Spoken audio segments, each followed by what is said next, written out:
And now, a message from our sponsor, Insights.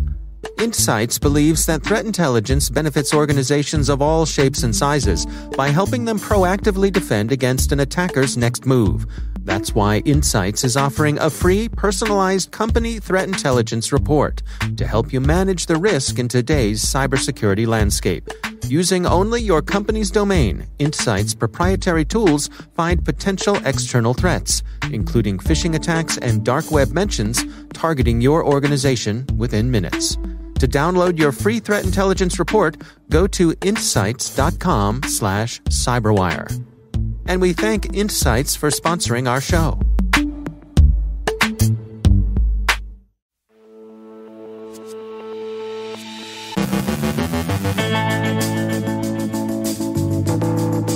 JBS recovers from its REvil ransomware attack, and this and other apparent instances of privateering will figure among the agenda at the upcoming U.S.-Russia summit. The U.S. is said to be mulling retaliation. The White House issues general advice on preparing for ransomware attacks. The Tokyo Olympic Committee suffers a data breach. Ransomware may have interrupted some media live streaming yesterday. Attribution on the MTA attack. Dinah Davis from Arctic Wolf helps prevent your sock from becoming ineffective. Carole Theriault warns of data privacy leaks in online home tours. And a ransomware-themed phishbait.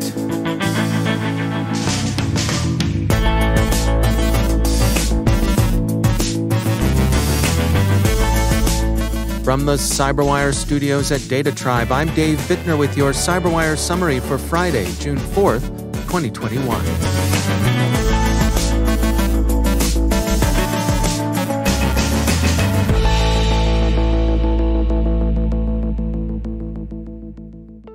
JBS said yesterday that it had resolved the ransomware attack it sustained on Sunday, and that operations had returned to normal.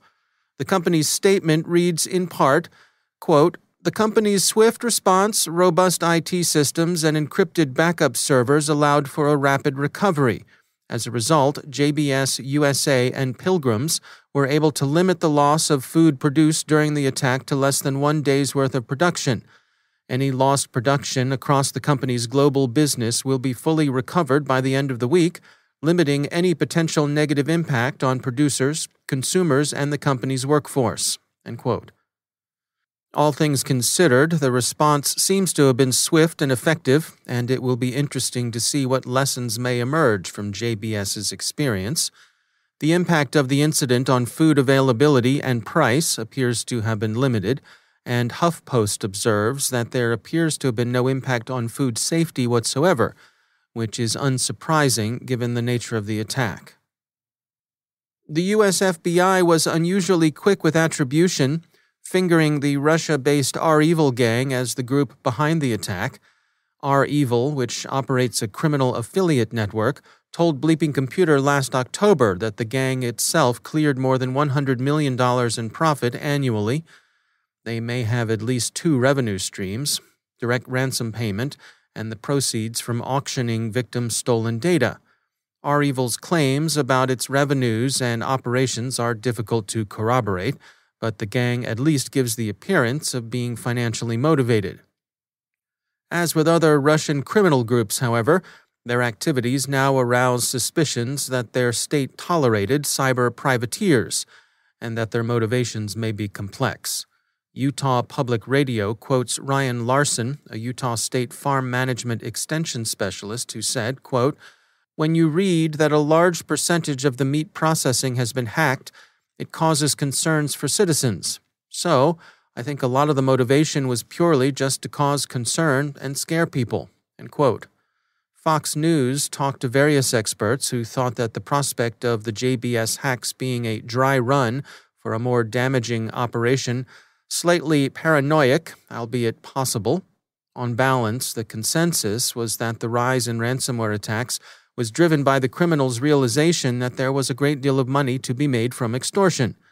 ABC News reasonably sees a convergence of contributing factors. Quote, "Ransomware strikes have surged over the past year due to a confluence of factors," experts say, including the rise of hard-to-trace cryptocurrency, a work-from-home boom that has resulted in new IT vulnerabilities, and a political climate marked by ongoing tensions between the U.S. and Russia, the nation from which many of these attacks are believed to emanate." End quote.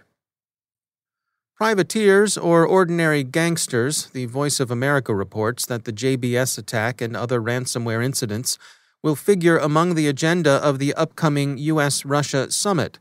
Some, like NBC News, report that U.S. patience with ransomware, especially state-tolerated or encouraged ransomware, is nearing an end, and that naming, shaming, and sanctions may be played out as effective responses. "They are hair on fire," a former U.S. official said of the administration, and retaliatory cyber attacks may be under study, perhaps under active consideration. The U.S. government is said to be taking the ransomware threat seriously. Reuters says the Justice Department will accord ransomware attacks the same priority it gives terrorism. Quote, "To ensure we can make necessary connections across national and global cases and investigations, and to allow us to develop a comprehensive picture of the national and economic security threats we face, we must enhance and centralize our internal tracking," Justice Department guidance says. It's a procedural change that involves giving information sharing and coordination greater importance.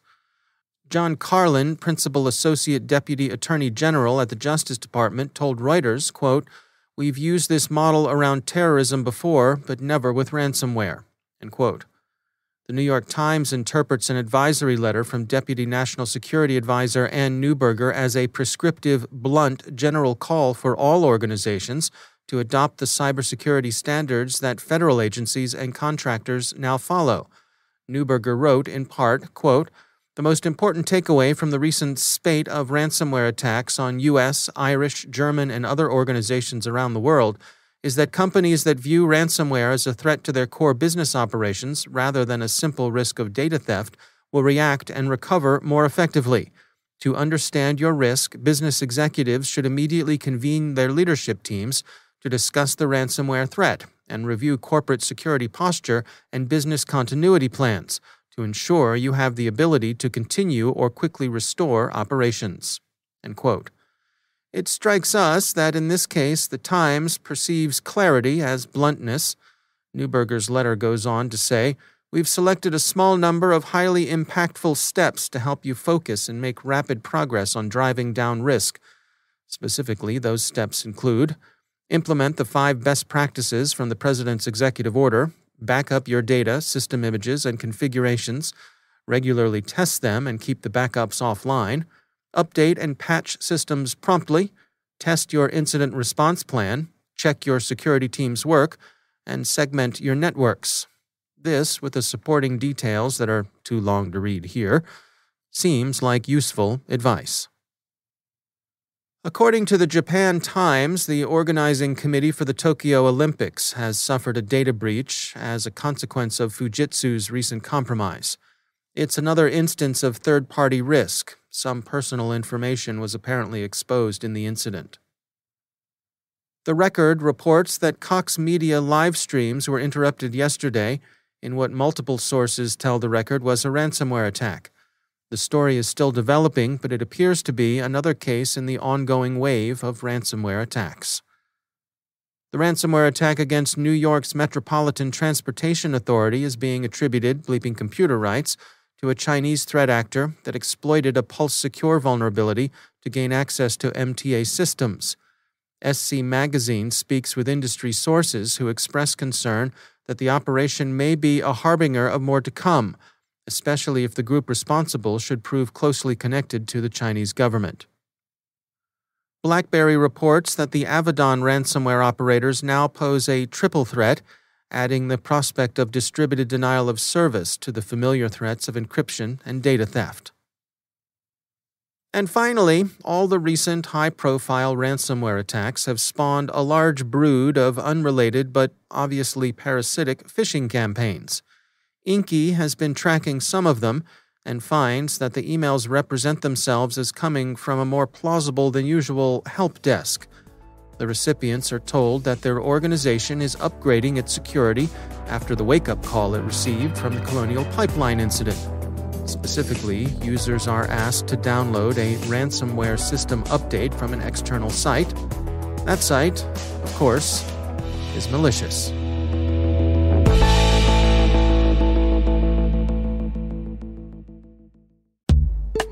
It's time to take a moment to tell you about our sponsor, Recorded Future.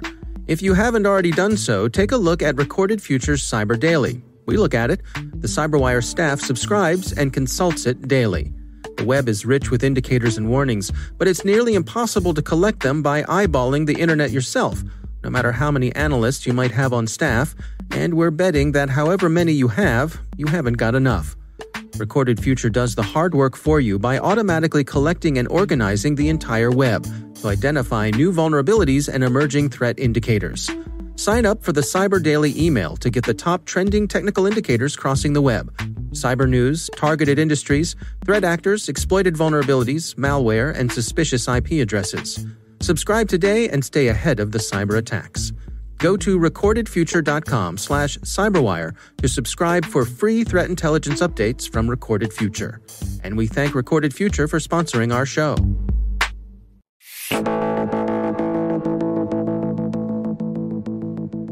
Among the many things the pandemic has upended is the real estate market. In my neck of the woods, here on the east coast of the U.S., a shortage of home inventory is causing home prices to spike, with some fearing we are entering another real estate bubble. Sellers have also shifted to largely selling their homes online, with fancy 3D virtual tours replacing the traditional open house. Again, a practical adjustment accelerated by the pandemic. Our CyberWire UK correspondent Carole Theriault was recently doing a little real estate online window shopping and happened upon an unsettling privacy issue. So one of my pastimes is property porn. Is that okay to say in a cybersecurity podcast? I guess I'll find out. But it's true. I imagine myself picking up sticks and moving to a brand new place, and I check out properties in that locale. Because, well, you never know. Anyway, there I was indulging in my pastime when I land upon a house that has a bunch of private information laying bare in their 3D virtual tour. Now, many houses out there are staged to increase the sale price, but quite a few out there are not. And in this particular case, I could see stuff I shouldn't, even if I were walking around in person. We are talking financial documents that you could easily zoom in upon, full name, address, details for anyone to gawp at. Other identifiable data about the homeowners and the property included like names of their pets on a photograph. We all know that pet names are often used as passwords. There were clues about their political views based on their choice of reading material and their health. There was an asthma inhaler that was visible in one of the bedrooms. And then you've got to think about the opportunities that this presents for potential phishing attacks. I mean, getting the address and visiting the property in person is a dawdle. All you need to do is call the estate agent. Couldn't someone call them up and pretend to be the representative of their periodical magazine that they buy, or the book club that they belong to, or their share company? It's kind of scary. With the help of a BBC journalist, we were able to alert the agents and get the video taken offline. But how do things like this happen?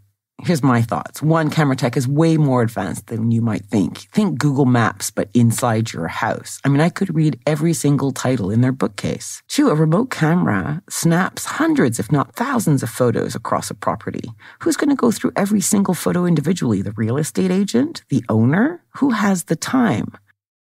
Well, make time. That is, I think, the takeaway. If you're going to employ whiz-bang features to help you sell your house or improve your sales strategy, enhance your service offering, whatever it is, do your homework before enabling them. And that means testing. Like, imagine you're a visitor and use and abuse those features so you can get a strong indication of what a visitor might experience and see. Do this before you make it live, so to speak.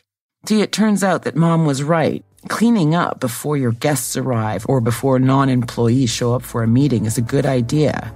Not just to hide any slobbiness, but it also allows you to see what's left out in the open and lets you decide whether it should be put away.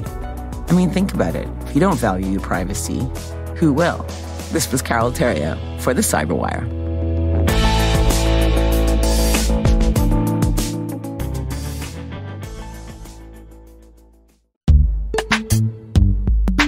Now, a final word from our sponsor, REvil, who has spent the week dispelling myths about homomorphic encryption. That's encryption that lets you perform encrypted searches and analytics. Here are 4 things we've learned. First, homomorphic encryption is ready for commercial use. In fact, it's being used today at scale in production environments. Second, using homomorphic encryption doesn't mean you need to encrypt everything. Encrypt your actions to protect what truly matters, your interests and intent. Takeaway number 3, partners use homomorphic encryption to collaborate on data in place and in a completely decentralized manner. Unlock value without compromising data control, ownership, or pooling assets. Finally, all homomorphic products are not created equal. Know if you're buying components or a ready-now product like those built by our sponsor, REvil. Visit inveil.com to find out how REvil's Zero Reveal solution lets you securely leverage data to unlock value. That's inveil.com.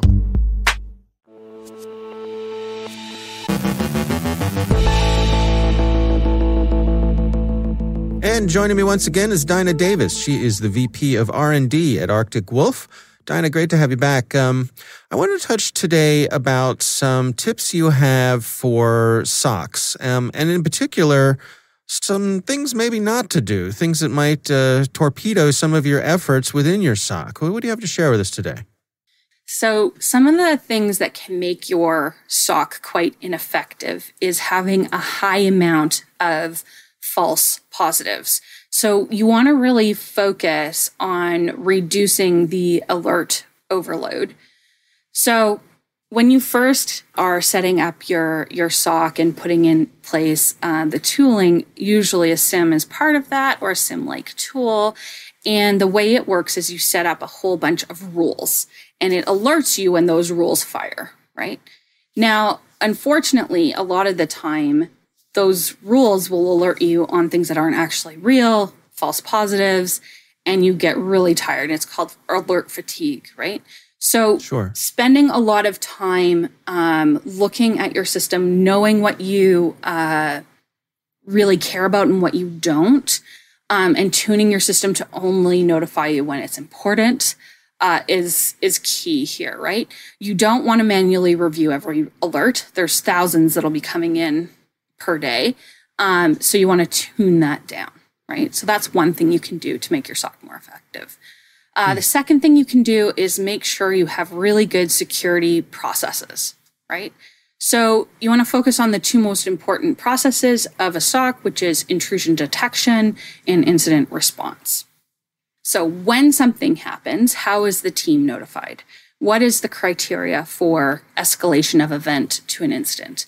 What does the investigation and response protocol all entail?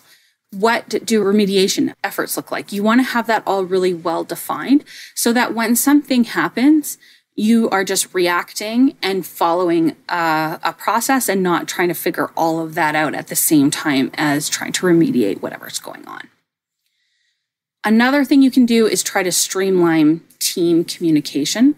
So you want to have an easy and clear way to communicate and paths set up with your team. So most people today are using a tool like Slack, right? But just having that tool is, it's probably not enough. You have to set it up in a cohesive way. So you can create channels for reporting threats, one for daily communication.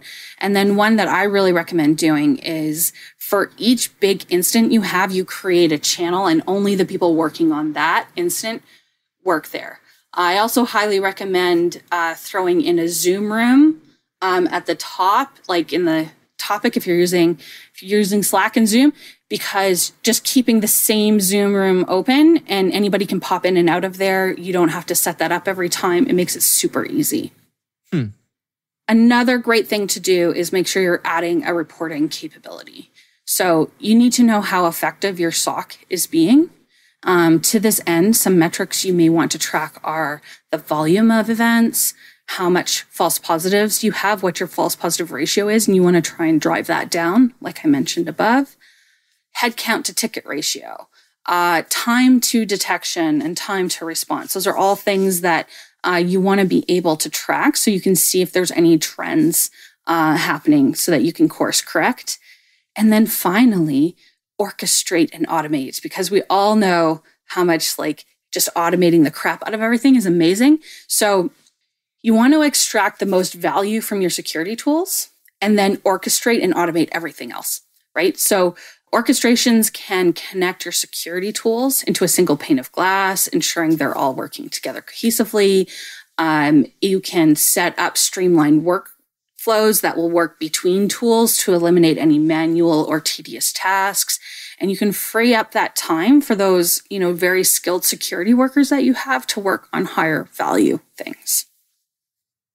Now, when it comes to, turning off that fire hose of alerts, is it kind of like email where every now and then it's a good idea to go through your spam folder just to make sure that nothing's accidentally getting shuffled off into there?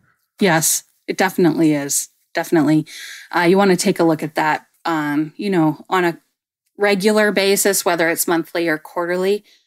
You can often prioritize the results coming in as high, medium, and low. So you probably want to go through your mediums more than you want to go through and do a review of your lows, right? Right. No, that makes good sense.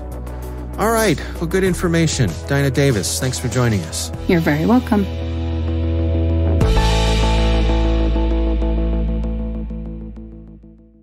Thanks to all of our sponsors for making the CyberWire possible.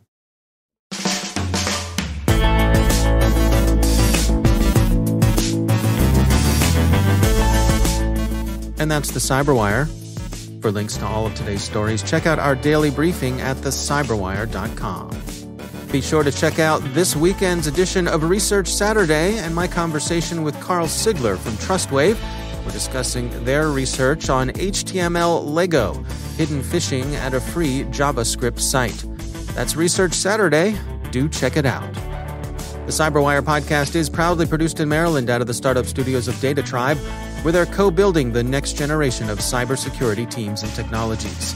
Our amazing CyberWire team is Elliot Peltzman, Puru Prakash, Kelsey Bond, Tim Nodar, Joe Carrigan, Carole Theriault, Ben Yellen, Nick Valecki, Gina Johnson, Bennett Moe, Chris Russell, John Petrick, Jennifer Iben, Rick Howard, Peter Kilpie, and I'm Dave Bittner. Thanks for listening. We'll see you back here next week.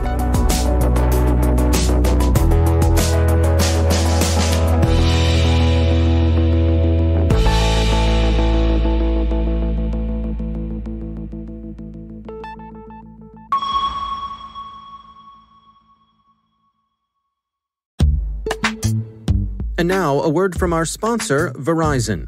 Mitigate the risks and realize the benefits of digital transformation with the help of Verizon, a leader in cybersecurity managed and professional services for nearly 2 decades. From secure cloud computing solutions to advanced detection and response capabilities, Verizon helps secure data, networks, and infrastructure of many of the world's best-known organizations. Their annual Data Breach Investigations report is considered the gold standard of cybercrime research. And Verizon's leadership in network, wireless, and IoT connectivity makes it uniquely capable of protecting the ever-expanding attack surface. Let Verizon help you optimize your defenses and achieve the maximum return on your security investments. Learn more at verizonenterprise.com/products/security.